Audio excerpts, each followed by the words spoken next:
Assalamualaikum warahmatullahi wabarakatuh.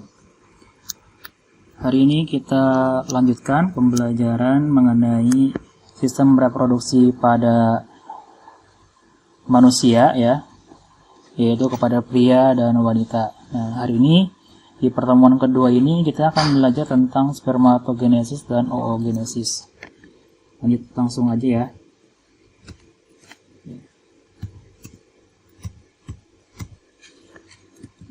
Pengertian dari spermatogenesis dulu ya.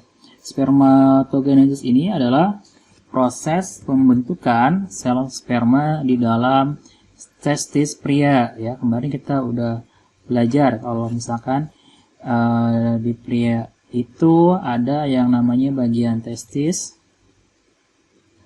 Ini menghasilkan sperma. Nah, proses ini dapat menentukan kualitas sperma yang sangat berpengaruh terhadap keberhasilan proses pembuahan sel telur hingga menjadi janin. Kemarin kita udah belajar juga kalau pembuahan itu artinya bertemunya sperma dengan apa? Dengan ovum, ya. Sperma dari laki-laki dengan ovum, kemudian terjadilah namanya proses pembuahan dan nantinya akan menjadi janin, kemudian menjadi bayi. Spermatogenesis sendiri berasal dari kata spermato, artinya benih, dan genesis yang artinya proses pembentukan sesuatu. Jadi kalau misalkan kita gabungkan ya, spermatogenesis ini memiliki makna proses pembentukan benih ya. Artinya lebih luasnya ini adalah proses pembentukan yang tadi, pembentukan sperma yang terjadi di dalam testis. Nah, di dalam testis ini sebetulnya ada lagi bagiannya. Ya, bagiannya itu ada namanya tubulus seminiferus ya. Jadi di dalam testis, tapi di dalam testis itu ada lagi bagian namanya tubulus seminiferus. Nah, tanda bahwa sistem reproduksi pada laki-laki telah matang adalah keluarnya air mani dari penis. Nah, itu biasanya terjadi pada saat laki-laki mengalami mimpi basah. Nah, mimpi basah ini biasanya terjadi saat pria berumur antara 10 sampai 14 tahun. Jadi kalau di Islam ini namanya sudah akil balik ya. Balik. Dan kalau sudah keluar air mani ini artinya kalian sudah wajib sholat.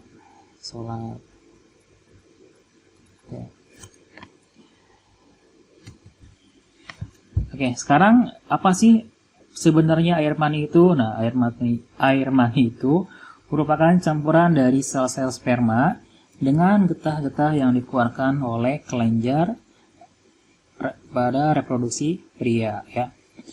Nah, sekarang kalau ditanya lagi, masih ingatkah kamu di mana proses pembentukan sperma?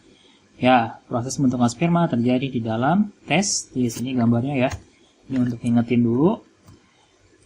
Nah, ini di sini ada testis. Biasanya ada sepasang, ya 2 ya. Nah, di dalamnya ada bagian namanya tubulus seminiferus. Kemudian nanti keluar melalui saluran di sini epididymis ya, ductus epididymis atau saluran epididymis. Kemudian nanti ke atas, nah saluran yang menuju atas ini disebutnya vas deferens. Nah, kemudian ke sini ya ke vesicula seminalis ya. Ini adalah wadah dari sperma ya. Kalau wadah dari urin adalah vesicula urinaria. Nah, kemudian ke sini keluar ya, Nah, melalui sini ya, melalui saluran namanya saluran uretra. Oke, kita lanjut ke bagian selanjutnya, yaitu tentang tempat spermatogenesis. Nah, sebenarnya di mana sih spermatogenesis ini terjadinya? Nah, pembentukan sel sperma ini terjadi di dalam testis, tepatnya di bagian tubulus seminiferus nih. Nah, di sini ada 2 kata ya. Di sini ada kata tubulus dan seminiferus. Kalau kata tubulus itu berasal dari kata tubula yang artinya saluran.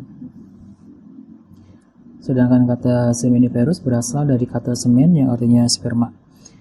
Jadi tubulus seminiferus ini adalah saluran panjang yang berkelok-kelok tempat pembentukan sperma. Nah, kumpulan tubulus inilah yang sebenarnya struktur yang membentuk testis. Nah, di gambarnya yang ini ya. Nah, ini adalah gambar testisnya yang biasanya ada sepasang. Di dalamnya ada bagian yang tadi namanya tubulus seminiferus. Nah, ini saluran yang berkelok ini ya. Kemudian nanti spermanya nanti akan keluar nih. Keluar dari sini, kemudian ke saluran epididymis, kemudian menuju vas deferens, kemudian ke tempat penyimpanannya ya, disebutnya vesicula seminalis ya.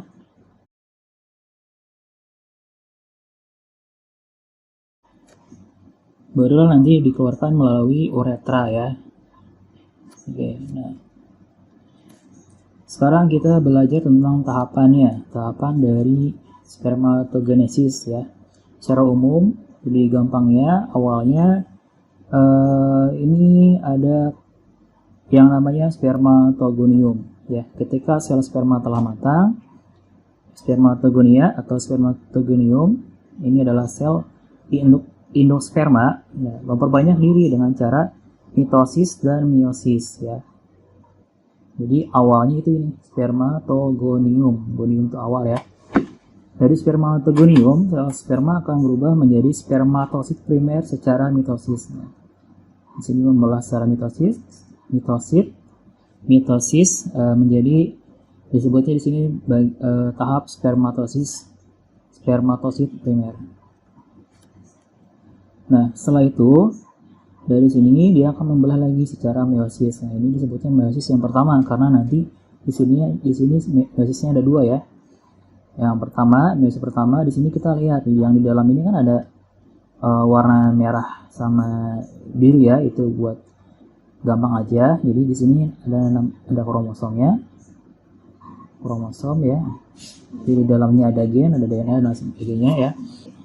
Nah, di sini kromosomnya ada 1, 2, 3, 4, ada 4 buah. Misalkan ada 4 buah. Ada 4 buah, itu artinya berapa pasang? Artinya 2 pasang. Ya. Kemudian yang 2 ke sini, yang ke kiri ke kanan ya, dibagi 2. Nah, ini adalah tahapan spermatosit sekunder. Nah, dari sini masing-masing ke bagian 2. Nah, ini nanti membelah lagi ya. Membelah lagi, meiosis yang kedua, masing-masing dapat 2 lagi, masing-masing dapat 2 ya. Ada 2 buah atau 1 pasang gitu. Ini juga sama, ini 2, ini 2, 2 buah, ini 1 pasang, 1 pasang. Nah, ini tahapannya disebutnya spermatid. Nah, kemudian dari sini terbentuklah sperma yang sudah matang ya, biasanya ditandai dengan adanya ini ekor. Nah, karena ini mirip hewan ya, ada ekornya, disebutnya spermatozoa. Jadi akhirnya adalah ini. Di sini kan ada kata-kata zoa ya, ini berasal dari kata zo ya. Jadi mirip hewan ya, gitu. Jadi spermatogenesis ini diawali dari spermatogonium, kemudian membelah secara mitosis menjadi spermatosit primer, kemudian membelah secara meiosis pertama menjadi spermatosit sekunder, kemudian membelah lagi meiosis kedua menjadi spermatid ya. Ini belum matang ya. Kemudian yang sudah matangnya disebutnya spermatozoa, ditandai dengan adanya ekor gitu. Nah, ini adalah bentuk spermatozoa. Ada 3 bagian, ada bagian ekor, bagian tengahnya, sama bagian kepala. Ini ekornya. Ya, ini sebelah sini ekor atau tail. Di sini ada mitokondria, ini bagian tengahnya.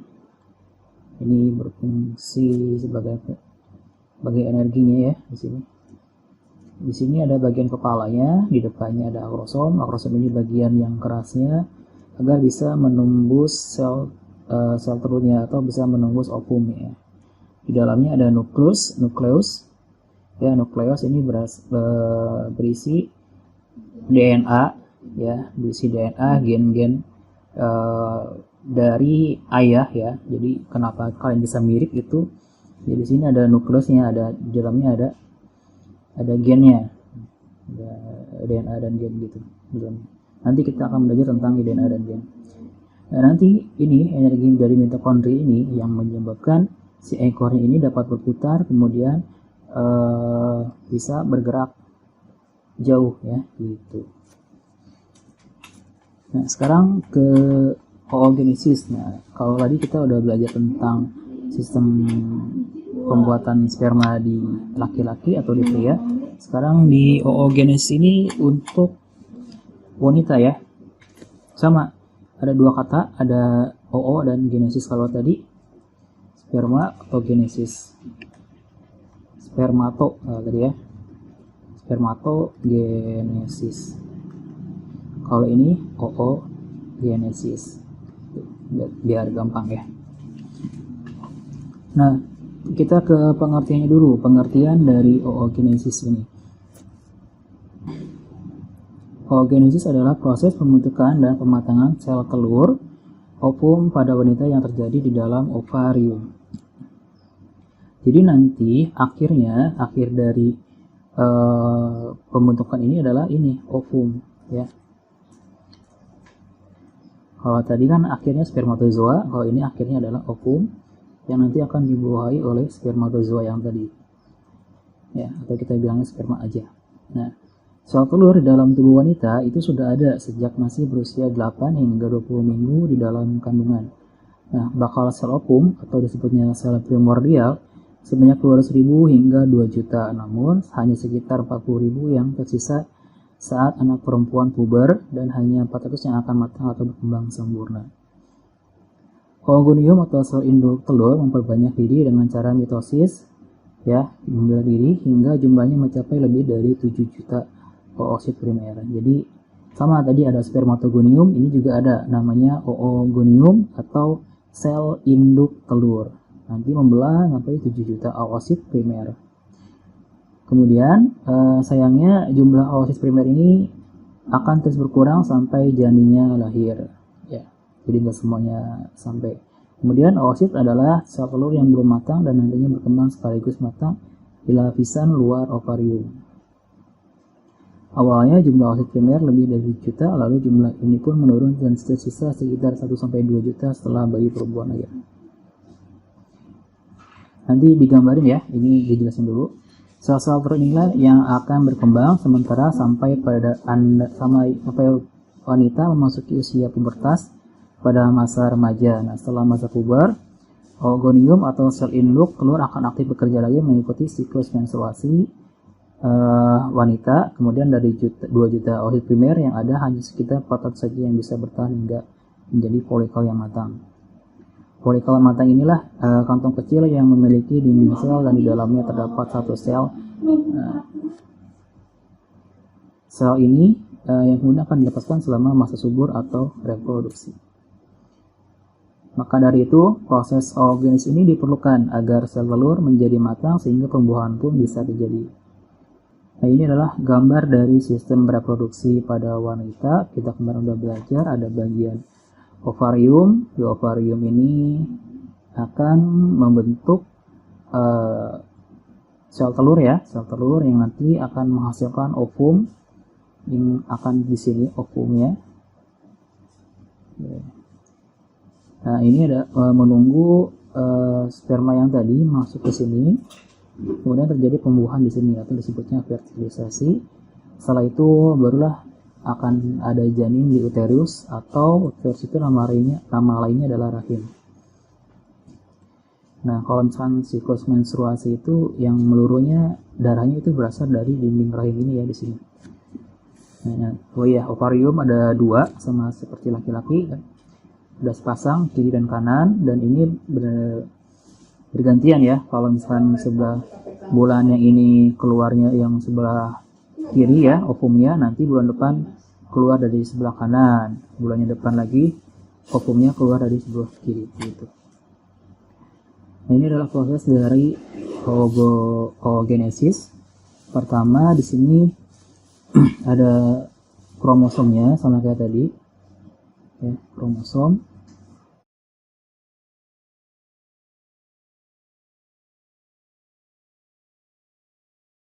Nah, ya di dalam kromosom ini ada DNA atau gen ya. Nanti kita belajar tentang ini apa bedanya. Nah, yang inilah yang membentuk kepribadian dari kita. Ada yang maksudnya turunan, misalkan warna kulit nih, warna kulit ya, terus bentuk wajah atau misalkan bentuk rambut ya, ada yang misalkan ada yang keriting dan lurus gitu, tinggi juga bisa ya dari gen, atau misalkan warna mata ya, ya, warna rambut ya. Kenapa di kita warna rambutnya hitam, yang di Eropa mungkin ada yang pirang ya, itu ada campur tangan dari gen ini yang ada di kromosom, yang ada di induk dari orang tua kita.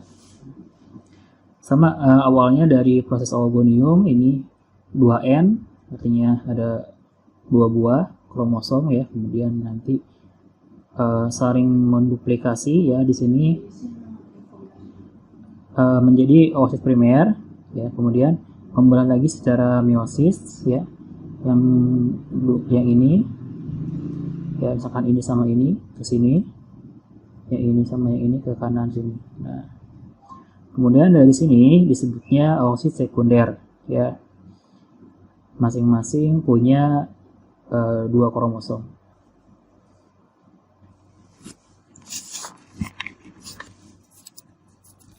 Kemudian nanti akan membelah lagi menjadi menjadi ootit, dan ini prosesnya disebut oosis. Ini prosesnya disebut meiosis yang kedua. Tadi yang pertama, ini yang kedua. Jadi masing-masingnya nanti membelah lagi nih ke sini. Ini kan 1, 2, 3, 4, ada 4 buah ya. 4 buah, 1, 2, 3, 4, 1, 2, 3, 4-nya gitu. Nah, kemudian nanti dari ootit ini akan membentuk ya, membentuk 1, 2, 3. Nah, 3 badan polar ya, 3 badan polar. Yang satunya membentuk ovum. Nah, gitu. Jadi dari proses ini yang kebentuk menjadi ovum itu cuman 1. Sisanya ini menjadi badan polar atau badan kutub. Gitu. Nah, nanti ovumnya keluar menjadi ovarium, cuman 1 aja ya. Tadi kan ovarium perempuan ada 2, kiri dan kanan, dan bergantian. Kalau bulan ini yang kiri, bulan depan yang kanan keluarnya gitu. Oke, itu aja pertemuan kita hari ini. Kalau ada yang ingin ditanyakan, silakan ditanyakan di Google Form yang akan ya di bawah website ini ya. Di bawah website ini kan ada Google Formnya, di bagian paling bawahnya ada kolom untuk bertanya. Silakan ditanyakan di sana. Terima kasih. Wassalamualaikum warahmatullahi wabarakatuh.